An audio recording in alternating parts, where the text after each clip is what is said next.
Quem é você? Eu sou a Julieta Reis, Julieta Maria Braga Cortes Fialho dos Reis. Eu tenho o nome das minhas duas avós. A minha avó chamava Julieta, a avó materna, e a avó paterna chamava-se Maria. Por isso eu sou Julieta Maria, porque na minha geração, normalmente as moças, as meninas tinham por costume o nome das avós. Fiquei muito feliz com isso, porque adorava a minha avó Julieta, e infelizmente eu não conheci a minha avó Maria porque morreu muito cedo. Eu sou a mais velha de 5 irmãos. Cresci numa família praticamente junto com a minha avó na rua Júlia da Costa, 818, próximo da rua Desembargador Mota. Ali chamava-se antigamente o Campo da Galícia e tinha lá o Campo do Poti, que era uma referência, onde hoje é a Praça 29 de Março. Região do Bigorrilho, uma região maravilhosa, onde eu passei toda a minha infância. Meus pais, muito ativo, no caso do meu pai, sempre trabalhou muito, e trabalhou também na cidade de Apucarana, foi chefe de distrito fiscal, fez longas amizades, e no longo do seu trabalho no norte do Paraná, ele acabou se tornando deputado estadual por toda aquela região próxima de Apucarana. Na época, eu continuei estudando em Curitiba, nasci em Curitiba, e continuei estudando em Curitiba na casa da minha avó, na rua Júlia da Costa. Mas tivemos uma ligação muito grande com a cidade de Apucarana, onde temos excelentes lembranças. Estudei no Colégio Nossa Senhora do Sion, depois fiz Escola de Belas Artes.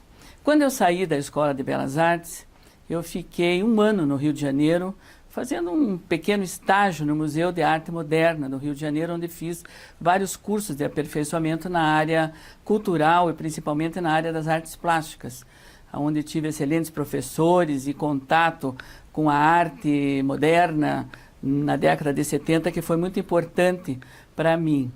Quando retornei a Curitiba, eu vinha com aquele ideal ligado à área cultural, um ideal das coisas ligadas realmente à arte, onde eu tinha um senso crítico muito apurado com relação às artes plásticas. Mas logo em seguida, lá pela década, ano mais ou menos 1973, eu comecei a trabalhar na Prefeitura de Curitiba, na primeira gestão do ex-prefeito Jaime Lerner, onde a cidade passou por uma série de modificações, uma cidade que era tímida e tornou-se moderna, avançada, exemplo para todo o Brasil, e fui trabalhar justamente numa área que era uma área cultural importante, numa diretoria cujo diretor era o jornalista Aramis Milage.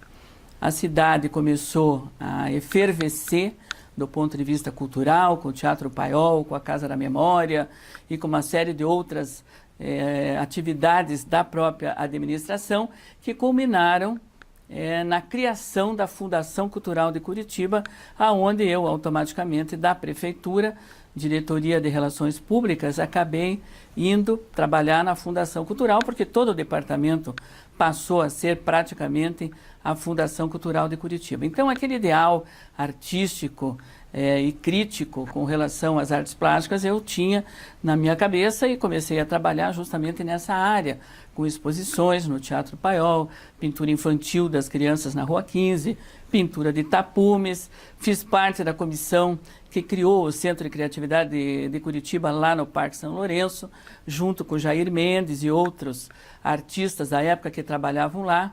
E a cidade de Curitiba efervescia do ponto de vista cultural, mas uma efervescência de um nível tão alto que eu tenho a crença de que a cidade ainda não estava preparada para poder usufruir daquelas atividades tão avançadas que a administração municipal, através já da Fundação Cultural, proporcionava. O Centro de Criatividade era efervescente, cursos de arte com grandes artistas, Fernando Calderari, João Osório Branzinski, Jair Mendes e tantos outros que passaram por ali, até Cassandrini, e que faziam com que os ateliês livres fossem frequentados, mas não, vamos dizer assim, com a sua capacidade máxima que poderia acontecer se isso tivesse acontecido hoje, com a cidade tão metrópole como é Curitiba hoje. Então, do Centro de Criatividade, eu passei a fazer a implantação de uma atividade no setor histórico, já que o prefeito Jaime Lerner, na época, transformou o setor histórico num calçadão, iluminado, a Casa Romário Martins, o Museu de Arte Sacra, tudo funcionando ali, e depois a própria sede da Fundação Cultural, na Praça Garibaldi, número 7. A partir dali, o prefeito pediu a implantação de um projeto que viesse a valorizar o setor histórico, a movimentar o setor histórico, que até então era mal iluminado e mal frequentado.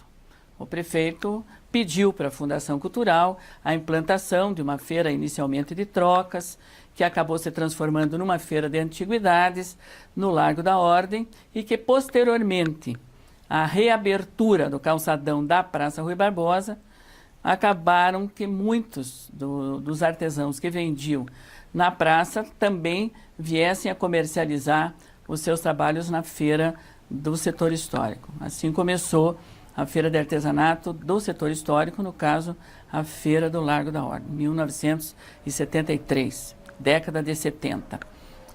Inicialmente era uma feira de antiguidades, selos e moedas, era uma feira pequena.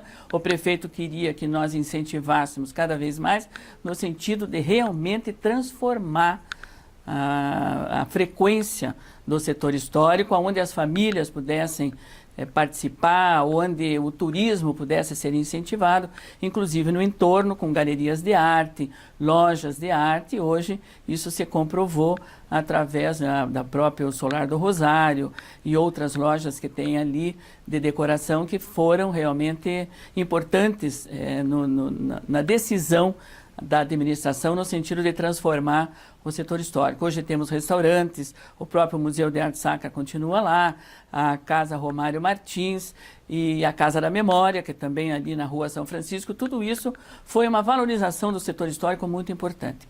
Comecei a trabalhar na Feira de Antiguidades e principalmente na coordenação de toda essa atividade, e exigindo dos artesãos na época a qualidade necessária do ponto de vista artístico e cultural. Nós não aceitávamos cópia, nós não queríamos artistas plásticos que fizessem cópia de paisagens do exterior, que afinal nem conheciam. Eu era muito exigente nessa seleção, no sentido de que aquele ideal da Escola de Música e Belas Artes, em mim, florescia de uma forma muito efetiva. Tenho várias histórias que contam desse período, vários artesãos que alguns já estão hoje na segunda e na terceira geração com seus ateliês de arte, mas que mantiveram aquela qualidade inicial que nós tanto exigíamos. A feira era para ser, e sempre foi o objetivo, uma feira de arte. É claro que com a crise econômica, no ano de 1970, o artesanato era mais ligado à questão do hobby. As pessoas faziam por hobby, não tinham assim tanta necessidade de sobrevivência. Mas com a crise econômica da década de 80, o artesanato se transformou numa tábua de salvação para as pessoas poderem aumentar a renda, pudessem manter as suas famílias. E a partir dali o artesanato mudou a conotação não só apenas de um hobby, mas também como meio de sobreviver, como aumento de renda. E aí começaram-se a desenvolver na cidade de Curitiba as chamadas indústrias de fundo de quintal. E essas indústrias de fundo de quintal são artesanais, elas obtiveram sucesso pela organização, muitos deles conseguiram pagar a faculdade de seus filhos através da Feira de Artesanato, e hoje, do ponto de vista econômico, é realmente um espaço onde a questão do emprego em Curitiba, vamos dizer assim, é atendido de uma forma indireta, mas muito substancial, porque ali nós temos 1.500 famílias que sobrevivem ou aumentam a sua renda através do trabalho que desenvolvem na sua própria casa.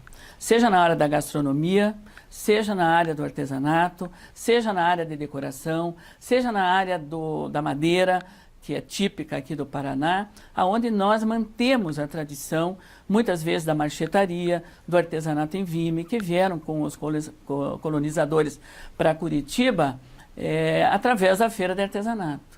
Então, existe por parte da administração continua existindo e nós incentivamos cada vez mais isso, no sentido de que o artesanato curitibano seja valorizado e que ele seja mantido através dos ateliês para as próximas gerações, porque isso significa a cultura da cidade através do trabalho. O nosso objetivo inicial era unir a arte ao trabalho, que as pessoas pudessem sobreviver da arte conseguindo recursos financeiros para manter a sua família. A arte é direcionada ao trabalho. E até hoje, mesmo não trabalhando mais diretamente na prefeitura, eu sempre incentivo e procuro incentivar que a qualidade artesanal seja mantida, que nós não possamos ser cada vez mais influenciados pelas coisas da China, que a gente pode usar elementos, mas que seja executado pelo próprio artesão curitibano, para que a cidade tenha a sua característica artesanal mantida, essa característica que veio com os colonizadores, sejam eles italianos, sejam eles poloneses, ucranianos, japoneses, mas que essa tradição curitibana, que advinda da nossa colonização, possa ser mantida através do trabalho que se expõe na Feira de Artesanato, que é a maior galeria de arte da cidade a céu aberto. Os artistas plásticos têm o seu espaço, a área gastronômica tem o seu espaço, os selos e moedas têm o seu espaço, os antiquários têm o seu espaço, as pessoas que colecionam de sebo, de livros, têm o seu espaço e todos eles convivendo amigavelmente dentro de um grande evento que acontece domingo e que virou o maior ponto de encontro da cidade de Curitiba. Tenho muito orgulho de ter participado do início dessas atividades. Eu tenho muito orgulho de, neste início, ter direcionado todo esse trabalho de uma forma muito criativa e muito exigente do ponto de vista da qualidade, porque nós temos a característica de ser uma das feiras mais importantes do Brasil em termos de qualidade. Ela pode não ser a maior, mas ela é a quase maior feira de artesanato do Brasil e que mantém a sua qualidade de uma forma bastante expressiva, principalmente nos bordados, na tecelagem e no artesanato em vime, na machetaria, que nós achamos que tem que ser mantido porque são poucas as cidades que ainda desenvolvem esse tipo de trabalho.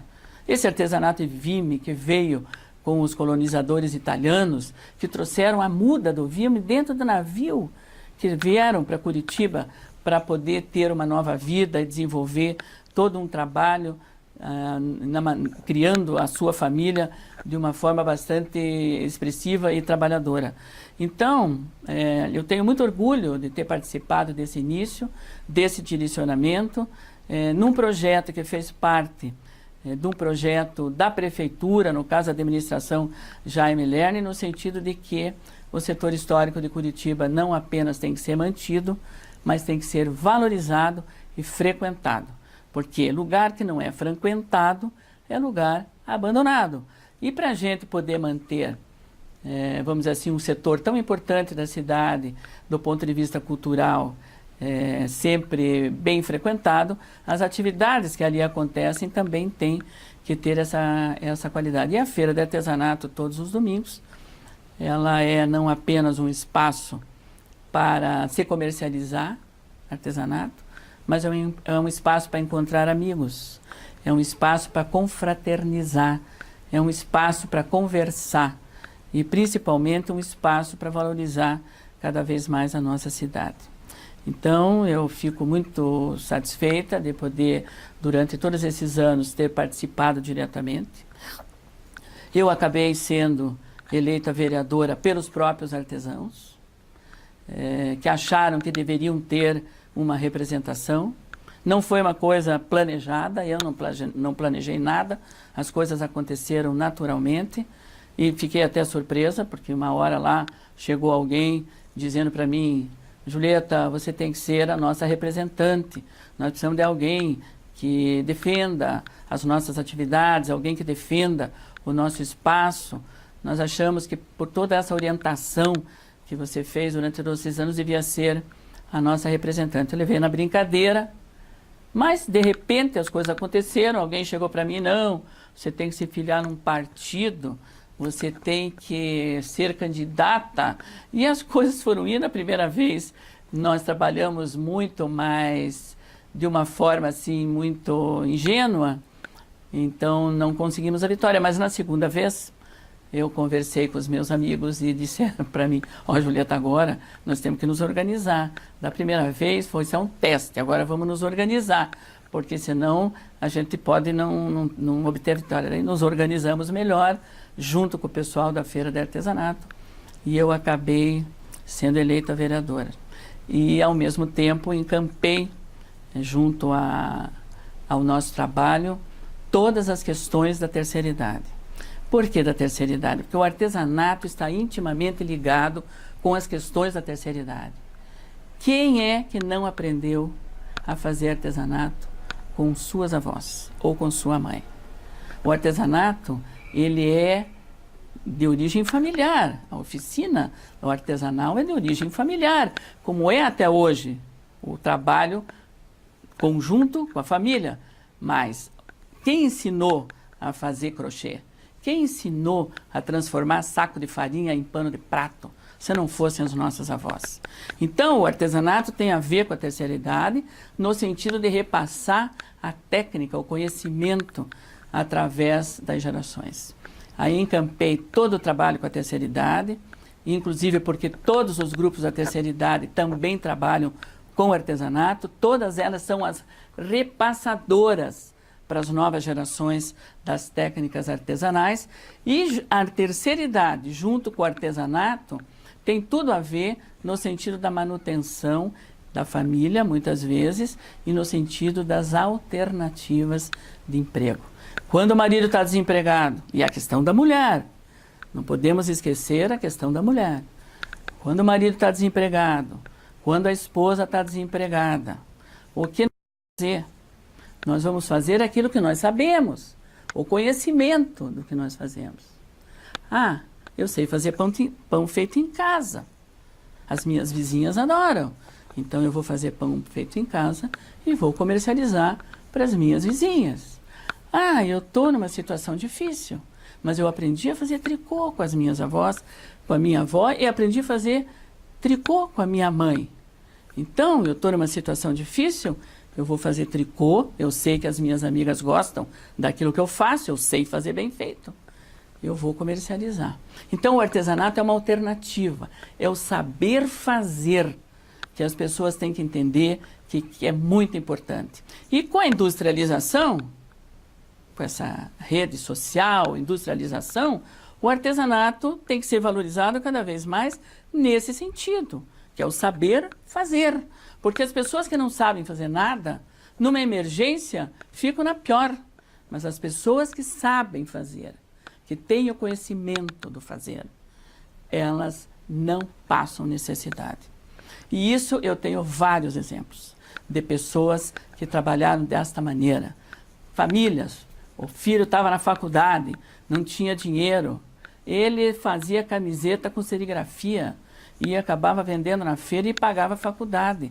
É o saber fazer que faz o ser humano útil e faz com que o ser humano não seja, não fique numa situação difícil, numa emergência. Então, eu tenho um largo trabalho, eu tenho várias experiências nessa área e sinto muito orgulho de ter participado de uma fase importante da cidade de Curitiba, que foi a valorização do artesanato através das feiras de artesanato em Curitiba. Hoje, além da feira de domingo, que já tem várias quadras sendo ocupadas, nós temos 18 feiras de bairro, no sentido de que a feira de artesanato hoje, do Largo da Ordem, não comporta mais o número de pessoas que precisam expor e que precisam comercializar os seus trabalhos. Então, as feiras de bairro são uma descentralização do projeto, no sentido de que cada feira de bairro tem a sua independência, o seu centro comercial e também tem a sua feira de artesanato. Sou muito feliz de ter participado de tudo isso e sou muito feliz de poder ter a possibilidade de ter recebido o apoio de todos os meus amigos artesãos e grupos da terceira idade como representante na Câmara Municipal de Curitiba. É isso aí.